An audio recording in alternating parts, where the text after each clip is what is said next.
मौजूदा मुल्की सूरत हाल का जो प्रिवेलिंग सिचुएशन है नो कॉन्फिडेंस के हवाले से, उसके अलावा जनाब वज़ीर आज़म साहब के अपने दावों के हवाले से, अपोजिशन के दावों के हवाले से जो मुल्की सूरत हाल ख़राब होने जा रही है और जो ज़बानें इस्तेमाल की जा रही हैं, इस सारी चीज़ को चूँकि वकला तंजीमें जो हैं वो स्टेक होल्डर्स हैं, उन्होंने हमेशा आइन की बालादस्ती के लिए, कानून की अमलदारी के लिए, आइन की पासदारी के लिए, पार्लिमानी जमहूरी निज़ाम की बका के लिए और डेमोक्रेटिक सिस्टम को मुस्तहकम करने के लिए हमेशा काम किया है और जिद्दोजहद की है। लिहाजा मौजूदा सूरत हाल को भांपते हुए आज तमाम तंजीमों ने unanimously supreme court bar association और पाकिस्तान बार काउंसिल को ये इख्तियार दिया है कि वो फिलफौर सुप्रीम कोर्ट ऑफ पाकिस्तान से रजू करें और किसी भी खा वो अपोजिशन है या हुकूमत वक्त है, इनको किसी भी ऐसे बुहरान क्रिएट करके यहाँ पे जब जो एक अपोजिशन का और गवर्नमेंट का एक आईनी हक है कि अगर गवर्नमेंट अपोजिशन ने एक vote of no confidence move किया है तो उसका आईनी तरीक़ेकार ये है कि स्पीकर साहब आईनी जिम्मेदारियों को पूरा करते हुए अपना पार्लियामेंट का नेशनल असम्बली का अजलास बुलाएं और जिसमें तमाम जो MNAs हैं उनका जो आईनी हक है वोट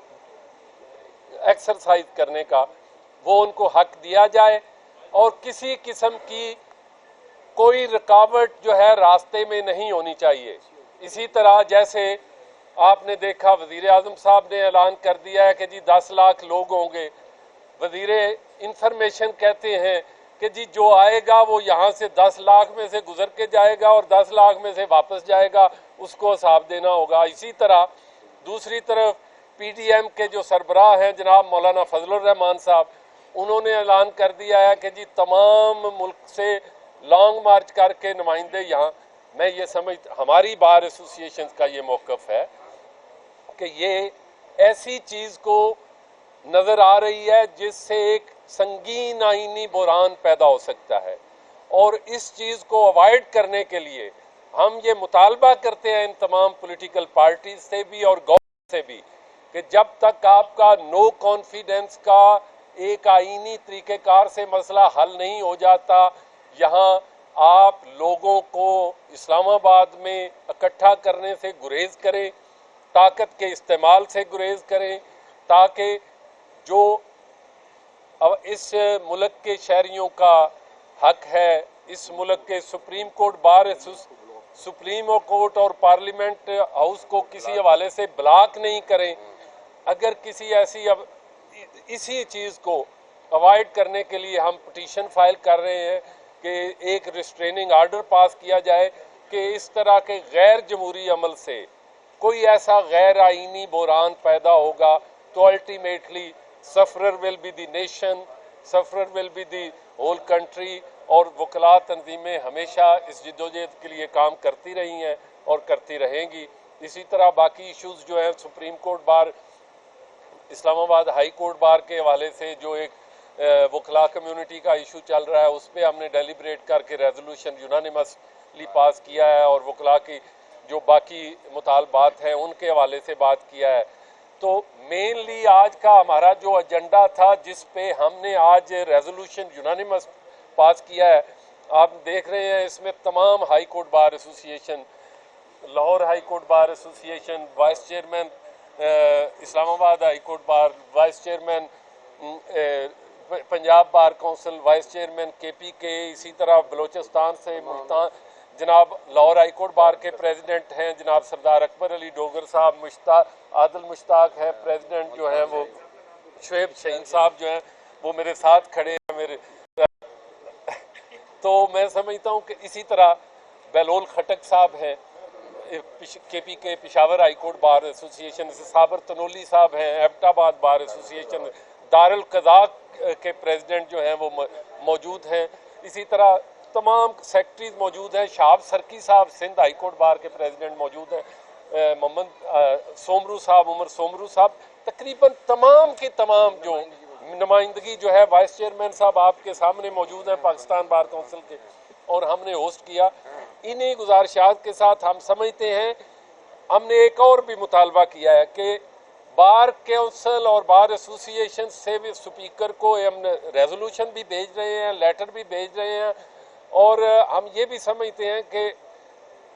जैसे हमेशा हमारी सहाफ़ी तंजीमें जहाँ कहीं इलेक्शन हो तो वो एक मुबस्सर के तौर पे काम करती हैं। हम कहते हैं कि हमारे 4-5 दोस्तों 6 दोस्तों को वहाँ गैलरी में बतौर मुबस्सर देखने दिया जाए कि ये हर मामला आईनी तौर पे हो रहा है। यही हमारे मुतालबात हैं और इसीलिए हमने आपको भी तकलीफ़ दी है, और हम तवक्को करते हैं कि हमारी सहाफ़ी बरादरी, और हम ये तवक्को करते हैं कि हमारा सुप्रीम कोर्ट ऑफ पाकिस्तान जो 184(3) में आइन की बालादस्ती के लिए, कानून की अमलदारी के लिए, लोगों के फंडामेंटल राइट्स को गारंटी करने के लिए जो उनका इख्तियार है उसको इस्तेमाल करते हुए इंशाल्लाह अपना रोल प्ले करेंगे और हम फिलफौर पिटीशन फाइल करेंगे। बात यह है कि ये मामला फंडामेंटल राइट का मामला है, ये इंतज़ामी मामला नहीं है। यहाँ आइन की आप देख रहे हैं जो सिनारियो, इसमें थर्ड फोर्स जो है वो इसका बेनिफिट ले सकती है। Ultimately nation will be the sufferer. अगली बात मैं आपको बताऊं, आपने देखा कि जब जनाब जस्टिस नासरुल मुल्क साहब थे, उस वक़्त तक कामरान मुर्तज़ा थे हमारे सुप्रीम कोर्ट बार के प्रेसिडेंट, और वो पिटीशन लेके गए, सुप्रीम कोर्ट बार ने पिटीशन फाइल की और उस पर फिर उन्होंने ऑर्डर पास किया। और ये जी तो मैं समझता हूँ कि अब भी मौजूदा सूरत हाल में ये टाइम है कि बार एसोसिएशंस को अपना रोल प्ले करना चाहिए, बार काउंसिल्स को। आप सिर्फ सुप्रीम कोर्ट में दरखास्तें डालेंगे या अमली तौर पे भी कोई इक़दाम करेंगे? मैं अमली तौर पे मैं जनाब वतीउल्लाह जान साहब का मतलब नहीं समझा, लेकिन हम supreme court bar supreme court में पिटीशन फाइल करेंगे और अमली तौर पर कोशिश करेंगे कि उस पे इस तरह का ऑर्डर हो कि जिसमें किसी भी फंडामेंटल राइट की इन्फ्रिंजमेंट जो है वो ना हो, और कोई रिस्ट्रेनिंग ऑर्डर हो जो ऐसे लोग रोल प्ले करना चाहते हैं।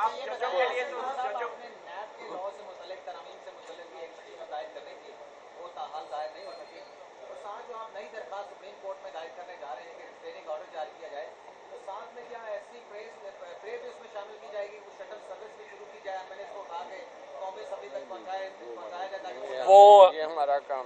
हमारा काम नहीं है। हमने सिर्फ ये देखना है कि जानी और माली नुकसान ना हो। इस मुल्क की सालमियत की बात है जिसके लिए हम खड़े हैं। दूसरी मैं आपकी बात एक और बात बताऊं, आपने इमरान बात की, हम ये समझते हैं कि हर MNA जो है उसका ये आईनी हक है कि वो पार्लियामेंट हाउस में जाए, अपना राइट ऑफ वोट इस्तेमाल करे, और इसके लिए स्टेट जिम्मेदार है उसको सिक्योरिटी प्रोवाइड करने की। ये हमारा काम नहीं है, स्टेट। और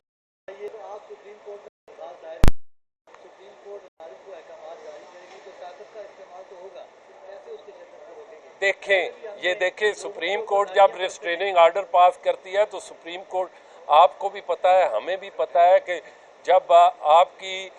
लॉ इन्फोर्सिंग एजेंसीज हैं उनको बुला के उन्होंने इंश्योर करना है, तो मैं समझता हूं कि हो जाए।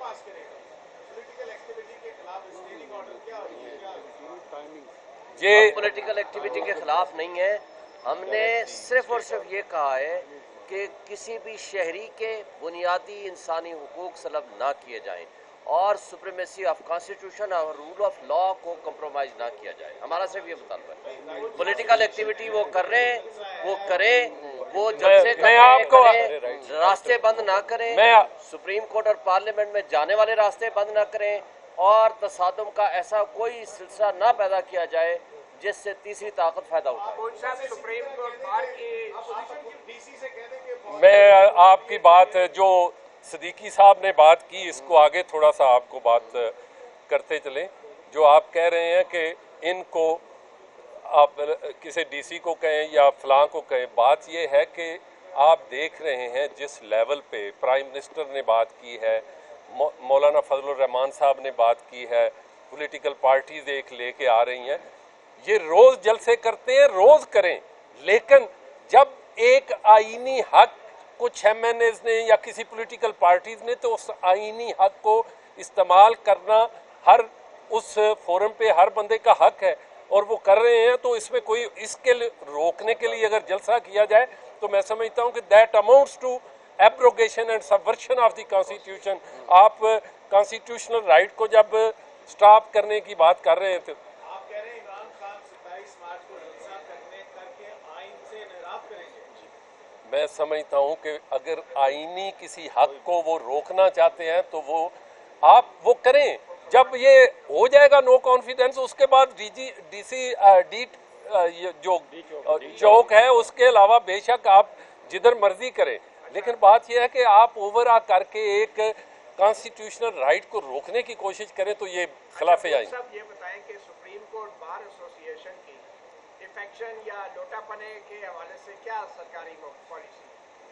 मैं समझता हूं कि ये बिल्कुल आपने मतीउल्लाह जान आपने जो बात की, हम समझते हैं कि जितने भी लोग पॉलिटिकल पार्टी से ताल्लुक़ रखते हैं उन्हें अपनी अपनी पार्टी की कमांड जो है वो ओबे करनी होती है और करनी चाहिए। और यही वजह है आर्टिकल 63A की। 63A की ये कमांड है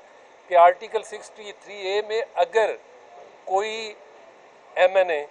अल्टीमेटली उस डायरेक्शन के ख़िलाफ़ जाके उस पार्टी पॉलिसी के ख़िलाफ़ वोट देता है तो उसके बाद स्पीकर को वो पार्टी का हेड देगा एप्लीकेशन, उसके बाद राइट ऑफ अपॉर्चुनिटी होगा उसका, ये आईनी हक है। शो काज नोटिस पे राइट ऑफ अपॉर्चुनिटी हियरिंग होगा, राइट ऑफ हियरिंग के बाद वो इलेक्शन कमीशन को भेजेगा। लेकिन यू कैन नॉट से, अगर आप मेरी बात या मैं किसी बात से डिफर करता हूं तो यू कैन नॉट प्रिज्यूम कि मैं I am going against you unless until that act is completed, उस वक्त तक कोई एक्शन नहीं।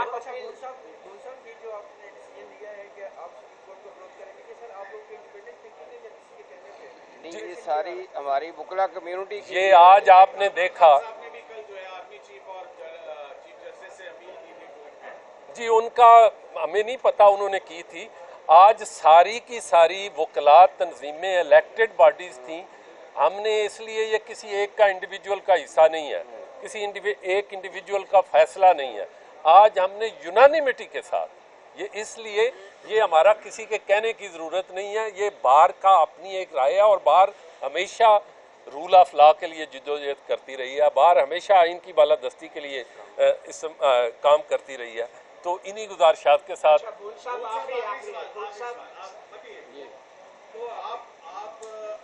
आइन के आर्टिकल 62(1)(f) के तहत अपनी दरखास्त अभी तक लगवा नहीं पाए हैं। अब ये 184(3) के तहत आपके पास कौन सी किधर से की है कि आज आप दरखास्त डालेंगे, कल सुप्रीम कोर्ट इसलिए देखें उस पे हमने ऑब्जेक्शन जो था वो हमने अपना रिमूव करके हमने उसको अपील फाइल कर दिया है, वो लग जाएगी, अपील हमारी लग जाएगी। अब ये फाइल करेंगे ये इसलिए कि ये इंशाल्लाह हम एक आध दिन में फाइल करेंगे। ये बताएं क्या फौज न्यूट्रल है?